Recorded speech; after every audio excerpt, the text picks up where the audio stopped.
La parole est à Madame Clotilde Walter, rapporteure de la Commission des affaires économiques.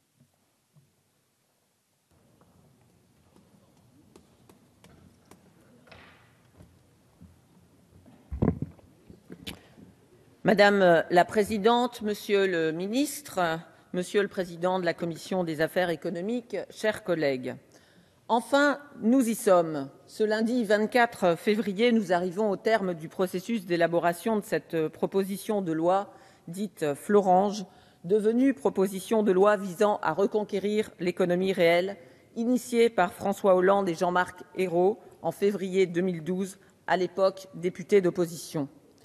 Leur initiative a été reprise début 2013 par François Brottes, président de la Commission des affaires économiques, qui a animé, avec toute la détermination que nous lui connaissons, le travail du groupe de députés qui a mis au point le texte. Cette proposition de loi a été déposée le 30 avril 2013 par Bruno Le Roux, président du groupe socialiste, républicain et citoyen, et j'ai commencé mes auditions de rapporteur début juin 2013. Depuis cette date, ce texte, fruit d'une élaboration collective, a été sans cesse amélioré grâce aux auditions et aux contributions qui nous ont été apportées. Les auditions ont permis d'asseoir les fondamentaux de ce texte, avec la mise au point tout d'abord de l'articulation nécessaire avec la procédure prévue par la loi du 14 juin 2013 de sécurisation de l'emploi, avec l'analyse de cas concrets, parmi lesquels MREAL et PILPA, dont nous avons entendu longuement les salariés. Notre collègue Jean-Louis Destan y reviendra. En nous appuyant enfin sur l'expérience de terrain de nombreux députés confrontés à ces situations. Le travail en commission, ensuite, nous a permis de traiter plusieurs sujets importants, comme le remboursement des aides, l'information des élus. Le débat, ici même, en septembre dernier, a tiré les conséquences de positions contradictoires exprimées quant à l'efficacité d'une nouvelle réduction du seuil de déclenchement des OPA. De même, nous avons modifié la procédure de consultation du comité d'entreprise en cas d'OPA pour en réduire significativement la durée. L'examen du texte par le Sénat, enfin, a été un moment important, même si le texte n'y a pas été adopté. Nos collègues, la rapporteure de la Commission des affaires sociales, Anne-Emery Dumas, et les rapporteurs pour avis ont fait un travail important d'amélioration du texte et je tenais à le souligner. D'ailleurs, une série d'amendements du Sénat ont été repris par la Commission des affaires économiques à l'occasion de la nouvelle lecture, qu'ils soient rédactionnels ou de forme, mais qu'il s'agisse d'amendements portant sur le fond, sur les offres techniques d'abord, mais aussi et surtout, et je tiens à le souligner, sur les conditions de remboursement des aides publiques qui ont été significativement améliorées. En effet, dans la première version du texte, c'était le tribunal qui, au moment où il prononçait la condamnation et la pénalité, pouvait en même temps demander le remboursement de ces aides. Et le Sénat a significativement amélioré le texte dans la mesure où il donne aux collectivités publiques la possibilité d'émettre, dans l'année qui suit le jugement du tribunal, le titre de recette. Donc, ce sont elles qui prennent l'initiative et c'est une bonne chose. La nouvelle lecture, ici même, lundi dernier, a encore permis quelques améliorations. Et je veux dire ici, pour la dernière fois, merci à tous ceux qui ont travaillé autour de moi à ce texte, à François Brottes, bien sûr, à Guillaume Bachelet, Dominique Chauvel, Jean-Louis Destan, Jean-Marc Germain, Jean Grelier, Michel Libgot, Patrice Pratt, Marie-Françoise Bechtel, Christophe Borgel, Cécile Untermaier et Christophe Léonard, et d'autres bien sûr.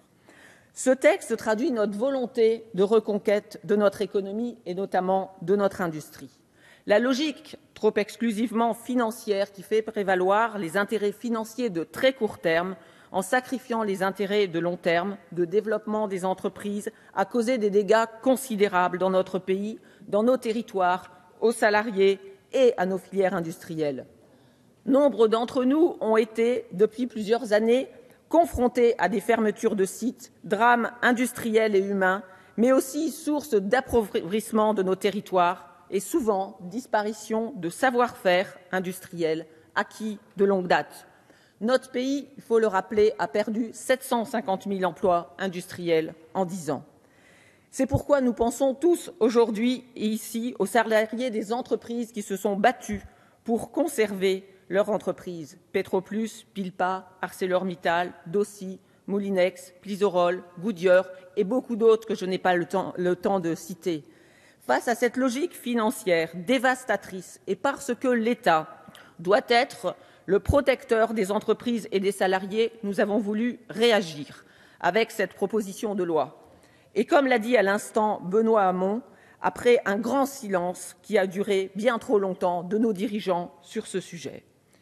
Nous avons voulu que la reprise des sites rentables soit systématiquement recherchée.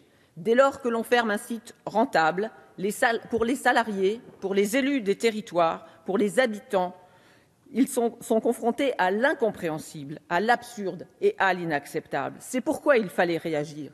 Il fallait marquer que l'on ne peut impunément fermer un site rentable en imposant à l'entreprise qui veut fermer des obligations à l'égard des salariés du territoire, et d'abord celle de rechercher un repreneur. Nous avons pour cela mis au point une procédure spécifique. Deuxièmement, il fallait disposer d'un mécanisme de dissuasion avec une sanction financière prononcée par le tribunal de commerce pour l'entreprise qui refuserait une offre de reprise sérieuse. Avec ce texte, nous voulons aussi, et je tiens à insister sur ce point, aider les entrepreneurs qui s'engagent pour l'activité économique et pour l'emploi. C'est une loi qui favorise la liberté d'entreprendre et l'activité économique. Nous avons voulu aussi construire un nouveau modèle de gouvernance des entreprises qui les protège des excès de la finance. Le ministre est aussi intervenu sur ce point. Avec ce texte, nous avons voulu poser les bases d'un nouveau modèle de gouvernance des entreprises. La logique financière met en danger notre système économique car trop souvent, les intérêts des actionnaires vont à l'encontre des intérêts de long terme de nos entreprises, de nos filières industrielles et donc des salariés et de nos territoires. En France, nos entreprises sont d'autant plus exposées au risque d'instabilité que leur actionnariat de long terme est particulièrement faible. Il nous faut donc rechercher le bon équilibre entre l'attractivité indispensable pour assurer le financement de notre économie et la protection des investisseurs qui s'engagent dans la durée et qui, de fait, protègent mieux nos entreprises, nos filières industrielles, nos salariés et nos territoires. C'est pourquoi la proposition de loi conforte les actionnaires de long terme avec le droit de vote double, donne aux entreprises des moyens de résister aux OPA hostiles et aux prises de participation rampantes et enfin associe les salariés au processus d'OPA à travers la consultation du comité d'entreprise, fidèle en cela au dialogue social voulu par le Président de la République et le Premier ministre.